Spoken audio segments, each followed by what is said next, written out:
I'm here with Eddie Martin, a field engineer with the Natural Resources Conservation Service. Eddie, what things should a farmer consider if he's decided to use a well for his water source? A farmer should always use a certified well driller to install his well. If he's in an area where it's hard to get groundwater in a well, he should consider using a hydrogeologist.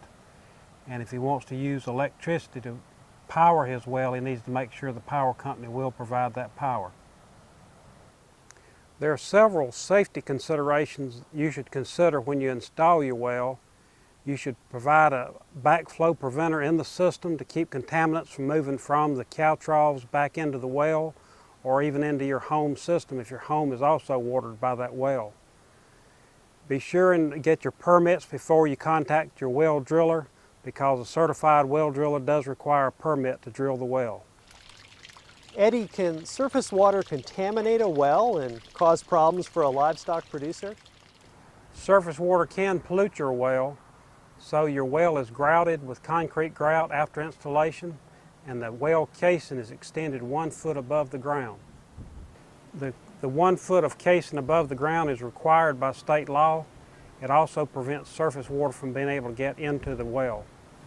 When might a farmer want to use a solar-powered pump? You may want to use a solar-powered pump if it's too expensive to get standard electrical power to your well site, or it's just impossible to get the electrical power to your well site. Solar-powered pumps are a green technology, but you will need a battery in your system to be sure you have adequate water for your livestock year-round. Eddie, what about sanitizing pipelines and sanitizing the well itself?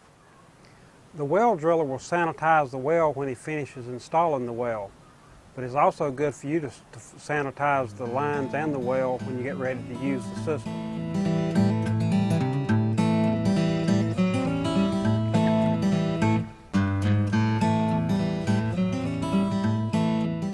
Eddie, why might a farmer consider using the public water supply to provide water for his livestock watering facilities?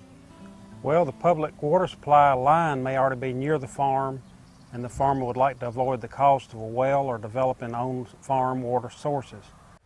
But in the long run, the public water supply may be a more expensive option. The monthly cost of water is more expensive to buy from the public water line than it is to pump from your well. If you do decide to use a public water source for the water needs of your livestock, you need to be aware that there are also local and state laws concerning the use of that public water source for livestock watering. A backflow preventer or a double check valve is a requirement in a line that goes from a public water supply to your livestock water troughs. Always remember, if there's a leak in the system, it's going to be expensive on a public water supply.